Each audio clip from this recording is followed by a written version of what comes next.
seumuran tidak, dikatakan kakak kelas iya. Ngomongin umur ya. Iya, lanjut. Nah, jadi Kenalin, nama aku Tis'a sama Muti'ah. pakai kol ya. Nah, boleh tahu jurusan apa?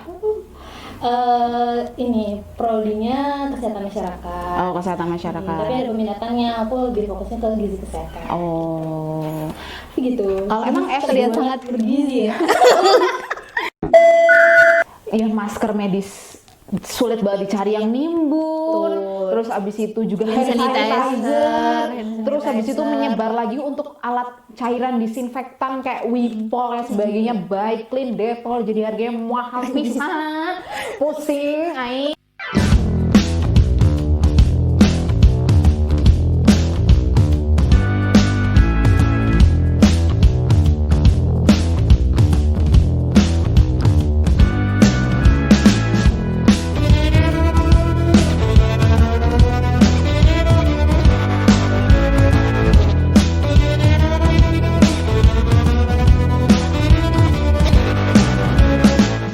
Bismillahirrahmanirrahim. Assalamualaikum warahmatullahi wabarakatuh. Hai teman-teman. Waalaikumsalam warahmatullahi wabarakatuh. Halo guys.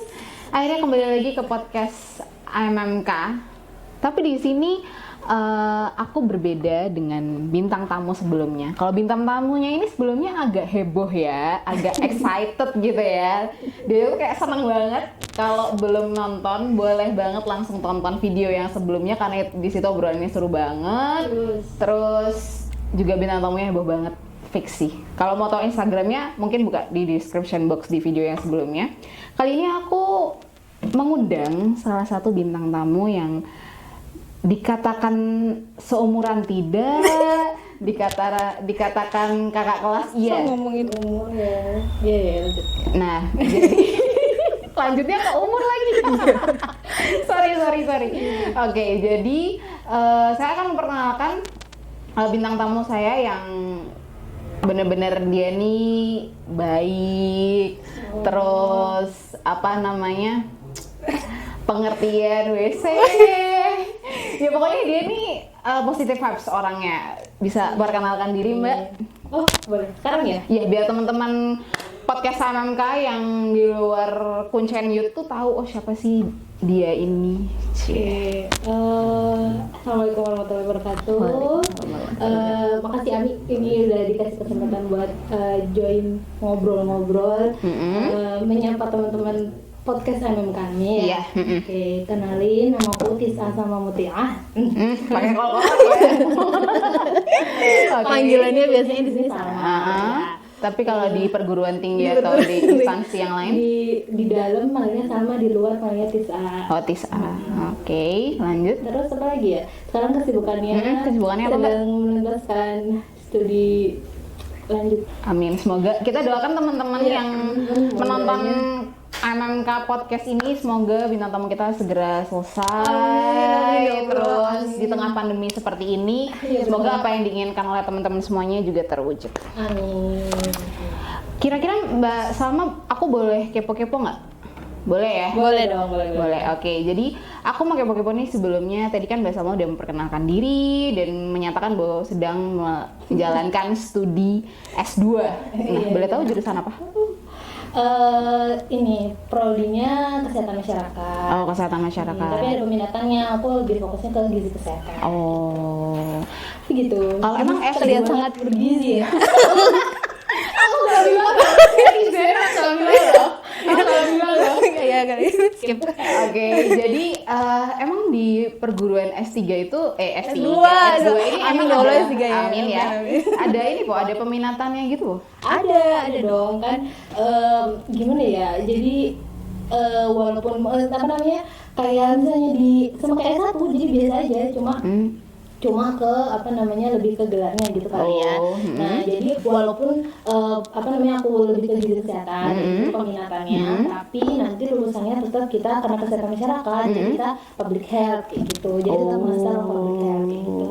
Dan di sana ada 11 peminatan, jadi sebenarnya teman-temannya banyak banget. Jadi kesehatan masyarakat itu ada banyak cabang ilmunya, istilahnya kayak gitu lah. Dan kita tetap belajar semuanya, tapi kalau misalnya anak gizi ya tetap nanti dia fokusnya tetap ke topik-topik nutrisi gitu. Kayak gitu. Ya. Berarti S1-nya tuh mengambil yang sejurusan atau akhirnya S1-nya mengambil yang sejurusan ke S2 atau beda jurusan nih S1 sama S2-nya? Aku kebetulan emang ambil S1-nya dulu gizi. Emang udah ambil gizi, terus kemudian lanjutnya S2-nya kesehatan masyarakat sebenarnya lebih general daripada di gizi, tapi tetap karena ada peminatannya itu, jadi aku tetap ambil fokusnya ke gizi. Tapi skopnya jadi meluas lagi. Tadi sebenarnya kan gizi kan udah spesifik tuh, tapi kemudian di S2 bisa misalnya belajarnya jadi lebih luas lagi, misalnya lebih ke ranahnya lebih general lagi, jadi kesehatan masyarakat gitu. Jadi tetap nggak cuma belajar gizi, tapi tetap gimana ya, jadi kayak topik bahasannya tuh tetap lebih banyak fokusnya di gizi. Kayak walaupun gitu kita ya. belajar yang lain. Gitu. Berarti terkait gizi ini juga kayak Mbak Salma mengukur makanan yang sehat untuk apa ya, kalau misalnya kita di istilahnya di rumah sakit itu kan kita juga ada tuh orang yang dirawat tuh misalnya dia sakit apa, misalnya tipes kan itu harus makannya bubur, nggak boleh nasi. Nah berarti itu juga diatur dengan kayak gitu, juga diatur juga. Apa Mbak Salma nanti akan masuknya ke rumah sakit atau ke instansi mana Mbak? Kalau misalnya dari pekerjaannya? Sebenarnya kalau dari lulusan satu itu sebenarnya dari gizinya sendiri ada istilahnya ada fokusnya gitu ya. Jadi kita itu tetap bisa berkiprah di mana saja kayak gitu. Jadi misalnya gizinya itu waktu dulu kita boleh nih milih mau gizi ke masyarakat, mau gizi ke klinis artinya di rumah sakit, terus atau gizinya industri. Nah kalau industri itu kayak ya kita biasanya kayak di quality control perusahaan-perusahaan makanan kayak gitu. Atau ada nih temanku yang lulus dia ditarik dia dapat lowongan di perusahaan tambang, karena sekarang nggak cuma perusahaan makanan aja yang butuh ahli gizi kayak gitu, karena semua orang butuh makan. Semua butuh untuk takar gizinya ya. Jadi salah satu istilahnya upaya dari industri itu buat bikin biar maintain karyawan-karyawannya itu nggak gampang sakit terus gimana kayak gitu, dan mereka biasanya dapat makan dari instansinya sendiri kayak gitu. Jadi butuh ahli gizi. Itu dari zaman S1 sebenarnya udah dipecah kayak gitu, mau ambil yang mana. Jadi kita sebenarnya sangat sangat luas gitu ya. Maksudnya kita bisa milih nih tertarik mana. Ada yang baru banget gizi olahraga. Nah itu yang biasanya mereka temenannya sama atlet-atlet kayak gitu. Temen-temen juga ada tuh yang tertarik ke sana gitu. Gitu beda-beda sih. Belum aku gizi masyarakat. Kayak gitu. Nah itu dia tadi sekilas info terkait gizi. Nah tapi ada sangkut pautnya juga sesuai dengan title yang ada di bawah sini, adalah before after pandemic. Kenapa aku akhirnya memutuskan bersama tim podcast AMMK untuk mengambil ini, karena menurut aku emang lagi kita lagi di masa pandemik ini tuh stres ada, bosan ada, terus kayak penurunan ekonominya juga ada, terus kayak emosional, terus kayak kita disuruh untuk physical distancing ya, walaupun akhirnya kita udah kembali lagi ke normal ya, tapi sebelumnya kita juga akan membahas terkait before pandemic dulu nih, sebelum kita akan membahas terkait after pandemicnya seperti apa. Nah, jadi nih Mbak Salma, kalau aku sebelum before pandemic itu masih di bulan Januari itu mulai penerjunan KKN. Seru nih, masih kumpul-kumpul bareng, tidur di rumah warga kayak gitu ya. Biasa ya KKN. KKN ini masih normal ya? KKN ini masih normal. Masih bisa kumpul-kumpul ya. Nah, terus mungkin sebenarnya ini di belakang layar emang rame gitu loh. Ada teman-teman juga dan teman-teman yang universitas yang lain pun juga lagi KKN sebelumnya mungkin ya Mbak ya. Nah, ini tuh benar-benar berjalan sebagaimana mestinya ya, kayak enak aja gitu, dan makan, aktivitas, ketemu sama teman-teman normal kita ya, terjun ke masyarakat ya, berbaur sama masyarakat lah ya. Nah, terus habis itu di bulan Februari itu mulai muncul isu-isu COVID-19 dan itu terjadi di Wuhan. Di Wuhan, Cina ya Mbak ya. Nah, itu benar-benar jadi apa-apa tuh kalau orang lagi pilek dikit atau batuk dikit nih, karena emang gejalanya dulu adalah pilek, batuk, demam, jadi tuh kayak langsung mensangkut pautkan dengan wah kena COVID nih, karena dulu aku tuh di ECC-annya waktu di KKN tuh kayak gitu, karena aku sempat sakit nih waktu itu, sempat sakit pilek sama batuk kan.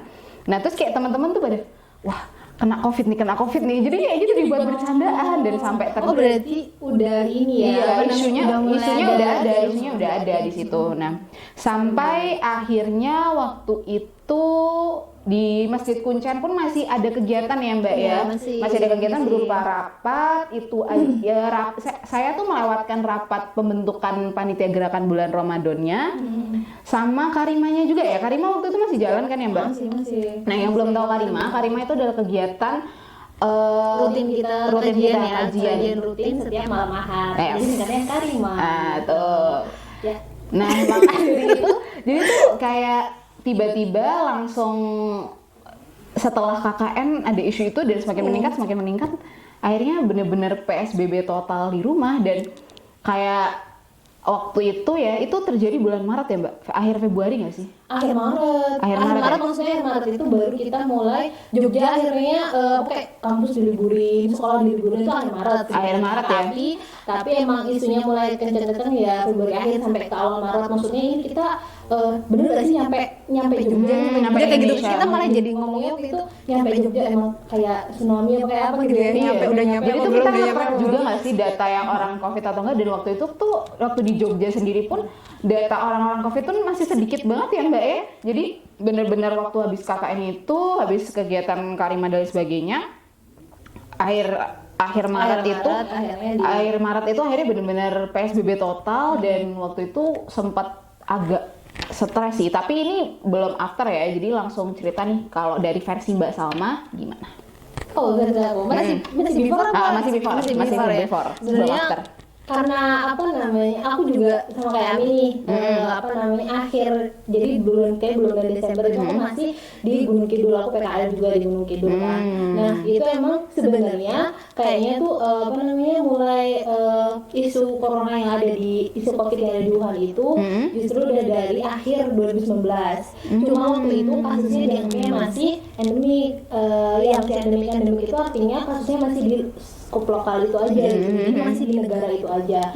Nah kemudian akhirnya mulai muncul ada di beberapa negara ada kasus ketahuan yang mulai ada yang covid kayak gitu kan, terus mulai muncul akhirnya ditetapkan jadi pandemi kayak gitu. Nah terus habis itu di Indonesia nih, cuma karena di Indonesia belum ketemu kasusnya, belum ada yang akhirnya terbukti siapa yang positif kayak gitu, jadi kita belum ada reaksi apa-apa nih kayak gitu, cuma baru di luar nih serem ya kayak gitu. Jadi kita baru baca di doang, sosial media jadi trending ya, baru jadi trending, tapi kita mungkin kayak banyak yang belum kepikiran buat masa sih bakal sampai sini kayak gitu. Karena kita mikirnya nggak sampai sana gitu. Sedangkan ya itu tadi sekarang emang maksudnya ya salah satu efek dari globalisasi itu tadi ya, perpindahan manusia dari satu titik ke titik yang lain itu cepat banget kayak Iya gitu. benar. Dan karena istilahnya penyakit menular yang pasti dia kan akhirnya menyebarnya jadi lebih cepat gitu.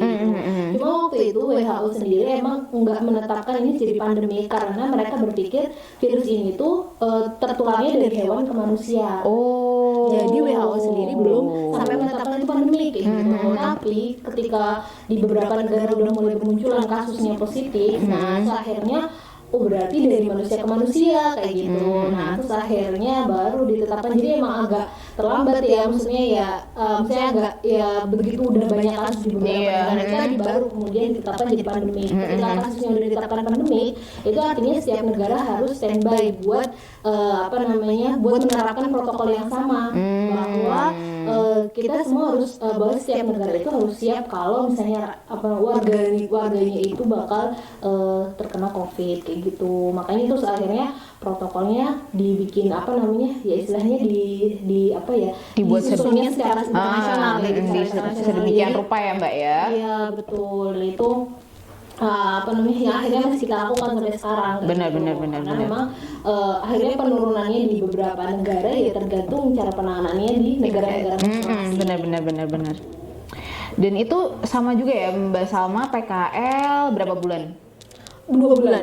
2 bulan, lama juga ya? 2 bulan, Oktober sampai Desember. Oktober sampai Desember.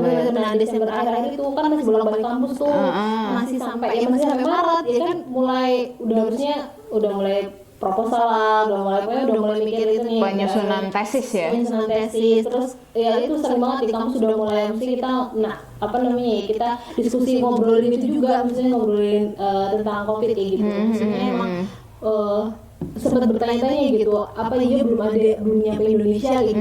Soalnya yang namanya penyakit menular kan emang ya misalnya kalau ya itu tadi, jadi karena efek globalisasi pasti harusnya udah ada kayak Iya, gitu. makanya Cuma dari belum kedetek kan, belum kedeteksi. Benar. Nah, semakin lambat deteksinya berarti semakin proses penularannya akan semakin luas gitu kan, progresnya bakal semakin luas. Nah ini yang terus akhirnya waktu itu kita udah mulai hati-hati udah mulai jaga jarak, walaupun emang belum ada aturan buat pakai masker dan sebagainya, tapi udah mulai kayak gini lah kalau bersih ya kan, maksudnya udah mulai waspada ya, terus rajin cuci tangan kayak gitu, udah mulai ada hand sanitizer di tiap pintu masuk mana-mana. Iya, maka dari itu jadi itu bener-bener waktu awal COVID ini bermunculan ya, kayak bener-bener mau bersin tuh ya, aku sendiri di ruang publik nih, bener-bener kayak mikir ya, jadi mikir. Aduh ini nanti gue dikira COVID lagi orang, jadi padahal aslinya bersin itu hal yang wajar untuk apa ya, kayak ada ini loh, kalau anak kesehatan pasti tahu ada lah. ya kalau misalnya ada alergen atau ada apa, ada debu dikit aja kayak gitu. Iya, kayak gitu Salah satu refleks hidung buat mengeluarkan. Iya, maka dari itu. Dan juga udah dibuktikan kan kalau misalnya menahan bersin tuh nanti akan kenapa-kenapa dengan organ-organ yang lain dan kayak gitu loh. Jadi kayak kita posisi batuk juga. Jadi itu benar-benar waktu kemarin before pandemic tuh kita melakukan apapun jadi terlihat sensitif ya. Dan kayak waktu itu sempat aku tuh ngerasa kayak emosional karena waktu itu pemerintah juga kayaknya belum untuk menyerukan menggunakan masker ya Mbak. Jadi terus kayak ada orang yang pakai masker, ya itu kan buat orang sakit doang. Nah kayak gitu loh, sampai akhirnya ternyata diputuskan dari pemerintah untuk semua, mau yang sehat maupun yang sedang sakit, akhirnya menggunakan untuk masker. Iya benar. Sama sayang banget responnya, maksudnya ya mungkin salah satu bentuk kekhawatiran ketakutan gitu ya, begitu tahu kita lockdown dan sebagainya, terus kita butuh masker. Sempat ingat nggak yang kemudian ada yang memanfaatkan? Oh iya nih, bener masker medis harganya bisa sampai ratusan ribu, bener-bener mahal banget. Padahal dulu aku dicari di mana-mana nggak ada. Itu, dan itu bener-bener itu waktu awal-awal pandemik tuh bener-bener ya masker medis sulit banget dicari yang nimbun. Terus abis itu juga hand sanitizer. Terus abis itu menyebar lagi untuk alat cairan disinfektan kayak Wipol dan sebagainya, Baiklin, Dettol, jadi harganya mahal pisan. Pusing aing. Nah terus di situ tuh kayak waktu itu zaman-zamannya APD. APD yang sangat miris ya, orang-orang perawat yang setiap hari itu di TV lalu lalang bagaimana bahwasannya rumah sakit terpencil pun juga butuh APD gitu loh. Jadi tuh benar-benar kayak waktu itu ada yang APD pakai jas hujan dan lain sebagainya. Makanya di sini tuh mikir banget, wah maksudnya segitunya juga ya gitu loh. Dan kembali lagi nih Mbak, kita tadi kan udah bahas terkait before pandemic ya, dimana orang yang tadinya beraktivitas dengan padat, seneng ngelihat kemacetan setiap hari, beraktivitas di ruang publik yang seenaknya, tiba-tiba masuklah si COVID-19 ini. Sampai akhirnya kita disuruh oleh pemerintah untuk stay di rumah, untuk jaga jarak, untuk setiap hari menggunakan masker, cuci tangan, hand sanitizer, dibawa kemanapun itu. Nah, setelah itu after pandemic yang akan kita bahas nih Mbak. Kalau dari versi Mbak Salma dulu nih, after pandemic-nya. Mungkin agak kurang tepat ya kalau after ya, Mi. Karena istilahnya kan kalau after itu pandemi udah nggak ada nih. Kalau menurutku sih, kalau menurutku. Tapi nanti kita dengar diklarifikasi. Bukan after ya. Saat ini pandemik tuh gimana Mbak Salma? Sekarang berarti sih during pandemic gitu ya. Jadi kita masih berada dalam situasi pandemik. Cuma memang tingkat kekhawatiran masyarakat menurutku menurun. Maksudnya mereka udah mulai, karena udah berjalannya waktu ya. Jadi mereka tingkat kecemasannya udah agak turun. Tapi sisi buruknya adalah jadi mulai benar-benar mereka back to normalnya kebablasan gitu kayak. maksud kebablasan adalah maksudnya kadang ya kadang istilahnya kita masih karena masih dalam situasi pandemik, masih ada kemungkinan toh apa namanya grafik kasus kita di Indonesia kan masih naik tuh. Mereka belum ada tanda-tanda penurunan gitu loh. Jadi artinya bahkan di Indonesia pun proses penularan itu masih tinggi kayak gitu. Nah, cuma masih banyak yang kemudian udah mulai merasa karena kita udah mulai masuk kerja nih ya kan, Iya, udah mulai new normal ya, udah Mbak mulai ya. new normal istilahnya. Tapi kemudian emang masih banyak yang saking apa ya tadi dianggapnya new normal tapi dianggapnya normal banget gitu. Jadi akhirnya banyak yang pakai masker kayak gitu ya, masih ada sih kayak Masih ada. gitu. Dan itu yang cukup mengkhawatirkan buat aku sih emang apa namanya nggak kerja di rumah sakit ya karena masih studi itu tadi, tapi ke teman-teman di rumah sakit mereka juga maksudnya ya itu sih cukup apa namanya istilahnya cukup Was-was. was-was banget. Maksudnya mereka tuh sampai yang kalau misalnya ketemu tetangganya di jalan, kalau dia nggak pakai masker, dia tuh berhenti, bu, kayak gitu-gitu. Sampai yang dia negur serius, saking istilahnya dia ngeliat sendiri loh di rumah sakit gitu kan. Maksudnya dia ngeliat gimana orang Yang COVID ya, yang terkena positifnya itu ini ya. kan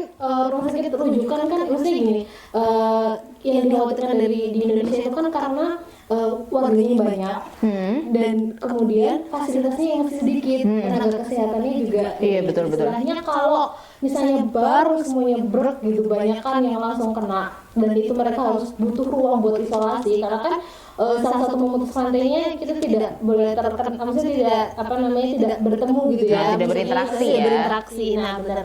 Nah artinya kan butuh ruang yang banyak, space yang banyak kayak gitu kan. Nah itu yang jadi istilahnya ya maksudnya emang mungkin karena aku punya teman-teman tenaga medis nih kayak gitu, maksudnya jadi benar-benar Ikut merasakan ya, empati, simpatinya mereka tuh terhadap orang-orang sekitar tuh ada gitu loh. Tapi Iya, kebanyakan orang-orang tuh kadang salah mengartikan soal si tenaga medis ini loh, kayak gitu. mungkin emang bisa dimaklumi karena maksudnya masyarakat awam juga maksudnya ini bener nggak sih COVID kayak gitu, COVID itu bener ada nggak sih gitu. Masih ada yang kayak Atau gitu cuma kan. konspirasi aja. Nah masih ada anggapan juga yang kayak gitu. Sedangkan kalau teman-teman yang di rumah sakit mereka bahkan nggak bisa buat mengungkapkan ini konspirasi apa enggak gitu. Soalnya terlalu banyak apa namanya orang-orang yang terus apa namanya istilahnya meninggal di depan mereka gitu loh. Maksudnya kan saking begitu apa ya siklusnya tuh terlalu cepat gitu loh. Jadi terlalu apa namanya begitu ada yang masuk cuma beberapa hari udah nggak ada gitu aja kayak gitu. Apalagi buat yang punya penyakit penyerta gitu kan. Dan itu kan semakin yang mendukung ya. semakin mendukung korban berjatuhan Iya. kayak gitu. Terus kemudian bahkan tenaga medis yang akhirnya juga jadi korban kayak gitu kan. Terus itu yang sampai ya menurutku masih apa ya kita masih perlu banyak bareng-bareng waspada gitu. Iya, loh. masih Maksudnya agak kita PR ya. Kita harus sadar gitu ya, sadar waspada bahwasannya Ini tuh- masih pandemi. ini masih pandemi. Ini masih pandemi. Tolong nanti editor ya ditulis juga bukan after tapi apa Mbak During ya? During ya. During. Apa bahasa Inggrisnya? Iya, During. Oke. Tolong editor. Tolong teman-teman semua netizen baca dulu, tonton dulu fullnya, jangan dipotong atau di-cut. Nanti viral saya. Pusing saya kalau viral. Oke. Kayaknya gitu ya. Mungkin lebih tepat during ya. Iya, Bener ya. Lia? karena ini masih benar-benar pandemik sih. Bahkan saya sendiri pun juga ada nih salah satu dari teman kita, sobat kita, anak Kuncanyut juga yang sekarang sedang melakukan profesi juga, si Ira itu. Jadi Perawat tuh, ya, iya dia perawat. Jadi tuh waktu dia mau terjun tuh ngingetin terus karena kan dia berhubungan langsung ya dengan maksudnya pasien gitu loh dan nggak tahu akan seperti apa kan kalau misalnya dia nanti ditempatkan di yang mentah seperti ICU atau di mana yang kita nggak tahu mereka sebenarnya terkena COVID atau enggak. Jadi saya benar-benar waspada untuk kalau misalnya menggunakan APD yang hanya sekali pakai untuk menahan pipisnya menggunakan pampers atau digunakan pampers untuk pipis di sana dulu gitu loh. Jadi benar-benar ya jarang minum air putih juga nggak sih Mbak jadinya kalau kita pakai APD gitu. Sebenarnya kasihan juga sih untuk para tenaga medis kita yang sebenarnya mereka ya kita para tenaga medis itu juga sama-sama berjuang untuk melawan COVID-19 ini. Nggak cuma para medis doang tapi kita pun juga dengan cara ya memutus mata rantai itu dengan physical distancing, menggunakan masker. Terus juga kalau misalnya kita di luar tuh nggak perlu atau diusahakan jangan memegang suatu barang atau hal. Itu menurut aku ya, karena kayak jadi membatasi untuk memegang suatu hal kayak misalnya stainless steel yang ada di jalan atau pegangan yang ada di rumah sakit. Jadi kalau misalnya waktu itu ke rumah sakit ada keperluan, jadi aku benar-benar tangan tuh di belakang karena emang nggak mau bersentuhan dengan siapapun gitu loh. Itu untuk versi aku pribadi ya. Jadi di saat aku keluar pun juga kalau misalnya ada keperluan di Malioboro gitu ya, terus duduk di sana tuh aku nggak duduk. Jadi kayak lebih memilih untuk berdiri ya. Kalau di fasilitas umum ada tempat duduk tuh aku lebih memilih duduk, karena kita nggak tahu kalau misalnya orang itu ternyata OTG terus iseng dia batuk, ya nggak ngerti juga ya.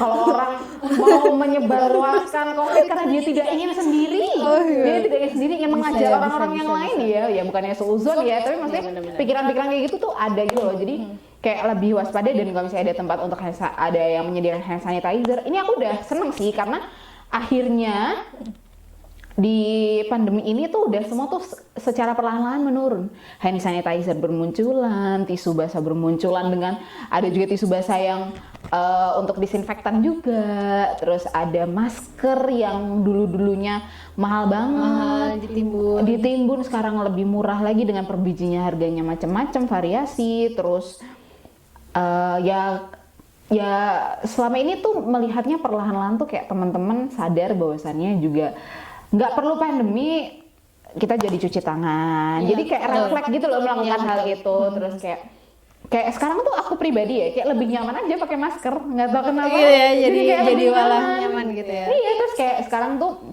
menjadi lahan usaha juga nih buat teman-teman yang tadinya nggak bisa jahit jadi bisa jahit, terus akhirnya buat masker kain. Jadi tuh bener-bener jadi lebih kreatif. Jadi lebih kreatif.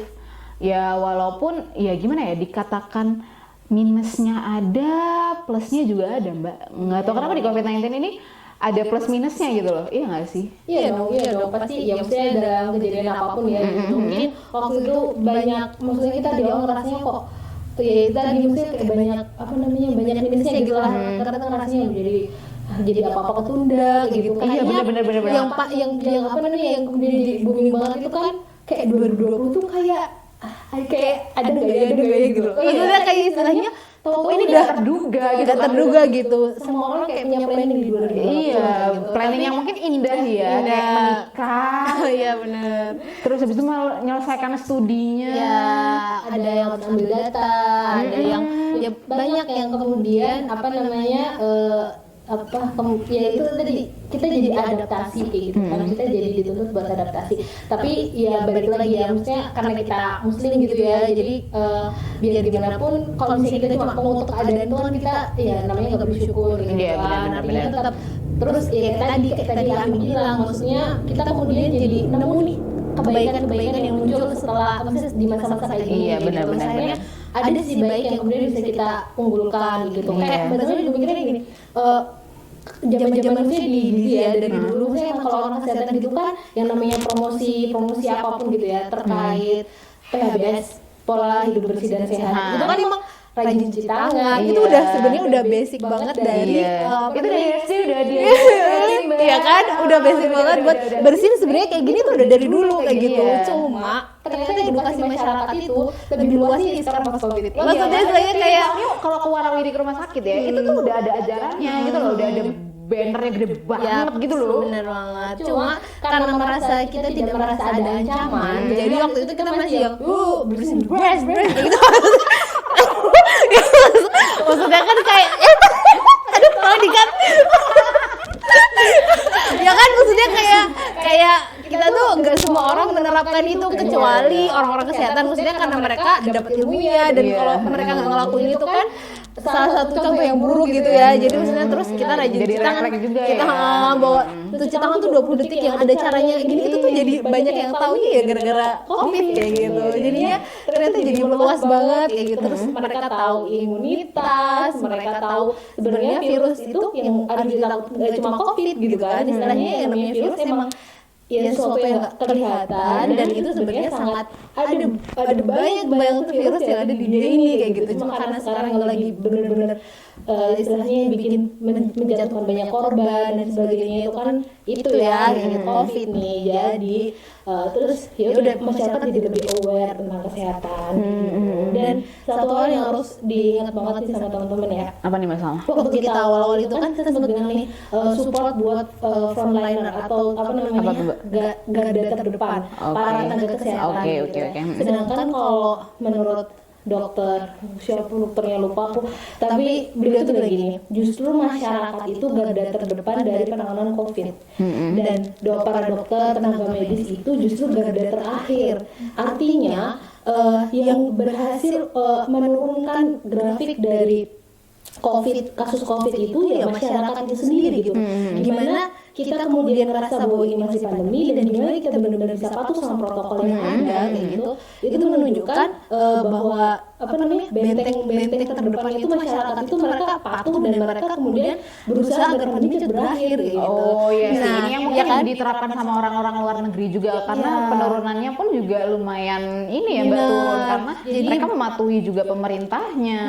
Jadi masyarakatnya terus mesti benar-benar sadar dan benar-benar ya kalau emang nggak ada apa-apa di rumah kayak gitu kan. Jadi di rumah kan tujuannya emang untuk membatasi interaksi biar nggak banyak banget. Maksudnya kita udah musim ini nih sekolah udah diliburin nih, ya kan sekolah masih libur, habis itu kampus libur. Nah, kenapa dokter terus jadi garda terakhir ya karena mereka terus jadi istilahnya udah benteng terakhir nih buat nanganin COVID, yang mereka artinya orang udah sakit, udah masuk rumah sakit, kemudian mereka jadi yang bisa nanganin mereka gitu. Nah, itu dia. Jadi kita emang harus makin solid ya, makin kesini. Iya, benar, kita benar masih bantu dokternya sebagai garda terakhir ya, berarti dengan support mereka. Betul, gitu. betul. Support mereka. Saling Iya sih. ingetin lah sama temennya. Jadi bukannya kayak disorakin atau apa, tapi itu kita saling mendukung dan kita memberikan doa dan support kalau misalnya emang kita tidak bisa memberikan dukungan secara apa ya Mbak, secara langsung material ya berarti kita dukungan secara moralnya. Nah, kadang aku juga ngerasa ini sih kayak apa ya, kayak gini tuh juga Mbak Salma mengingatkan aku bahwasannya aku tuh sempet stres gitu loh Mbak, kayak butuh banget liburan, akhirnya nekat aja jalan-jalan sama temennya kayak gitulah. Dan kayak Dan apa dibuka ya tempat dan dibuka, wisatanya. dan Tempat wisatanya buka ya, bro. Terus kadang kayak mikir juga sih, mungkin dengan apa ya, kita juga kalau misalnya ketemu ya seperlunya atau dengan physical distancing itu tadi ya Mbak. Jadi kayak untuk kali ini ya kita bersabar lagi dan Betul. dan apa ya, kayak lebih aware terhadap sesuatu hal apapun itu gitu loh. Jadi kayak lebih waspada, terus juga kita juga memberikan dukungan doa untuk teman-teman tenaga medis. Terus habis itu juga ya meminta kepada Tuhan Yang Maha Esa untuk ini segera berakhir gitu loh. Karena BTW 2021 tinggal berapa hari lagi? Kemarin hitungannya terakhir tuh 100 hari, tapi nggak tahu sekarang udah berapa hari. Iya, udah bulan apa? Ya semoga apapun yang ada di Indonesia di dunia ini semoga semakin membaik dan terus membaik. BTW ini Mbak, sebenarnya apa sih yang membuat COVID-19 ini tuh benar-benar membuat klaster baru? Jadi kayak apa sih sebenarnya yang salah dengan kita? Kayak kita udah pakai masker deh, kayaknya udah ngerasa kita tuh ngomong tuh sepertinya benar-benar kayak masker tuh basah gitu loh di sini. Apa yang salah sebenarnya gitu loh Mbak? Apa Mbak?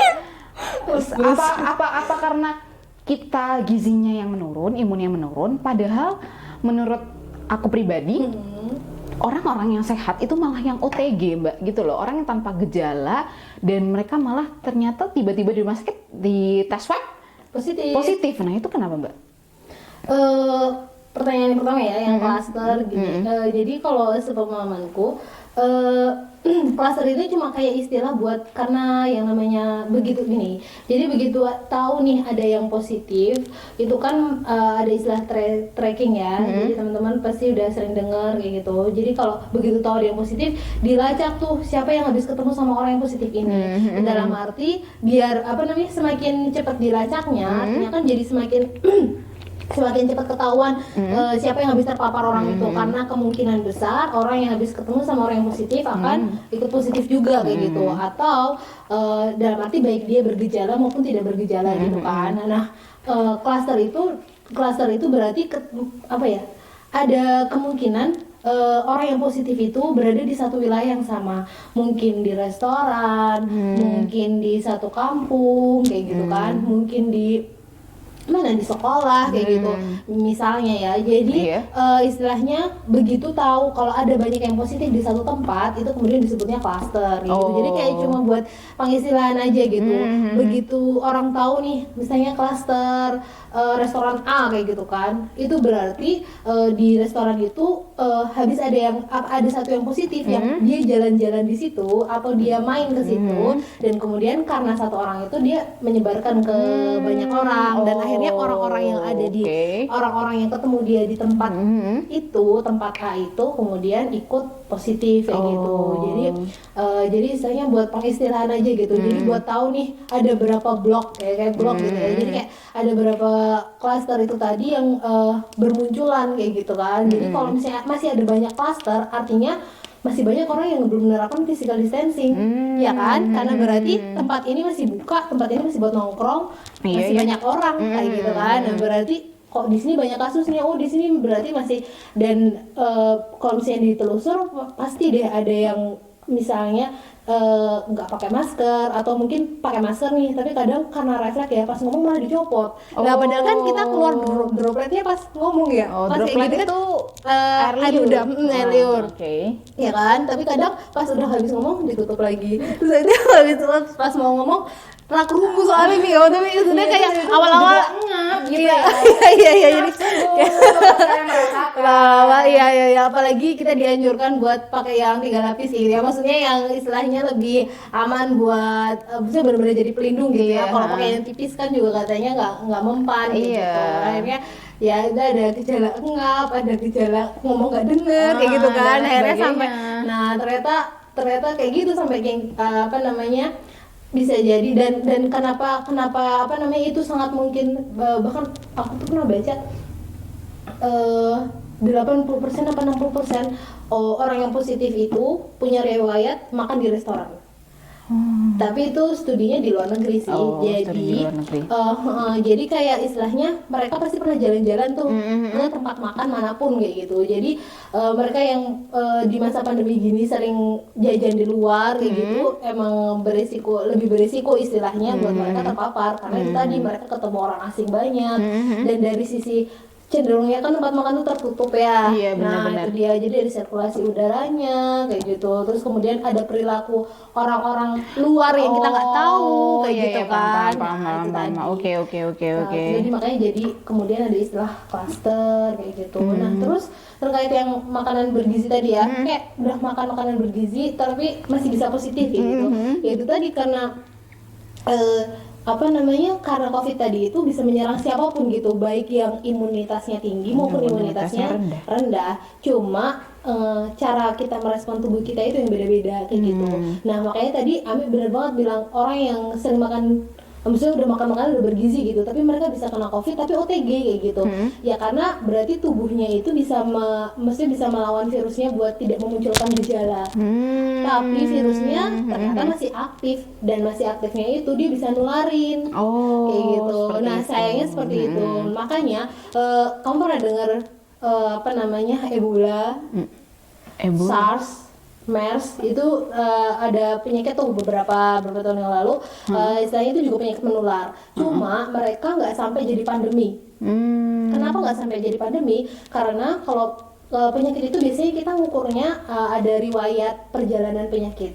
Jadi misalnya kenapa kok kita dulu di awal-awal suka kita suruh isolasi 14 hari gitu. Karena ternyata menurut studi yang masih berkembang sekarang gitu, COVID itu sekitar perjalanan penyakitnya 14 hari untuk memunculkan gejala. Jadi ketika seseorang positif, artinya dalam kurun waktu 0 sampai 14 hari dia akan mungkin untuk memunculkan gejala. Ketika dia tidak bergejala, bisa jadi virusnya sudah tidak aktif atau orang itu berarti berhasil untuk tidak berhasil tidak memunculkan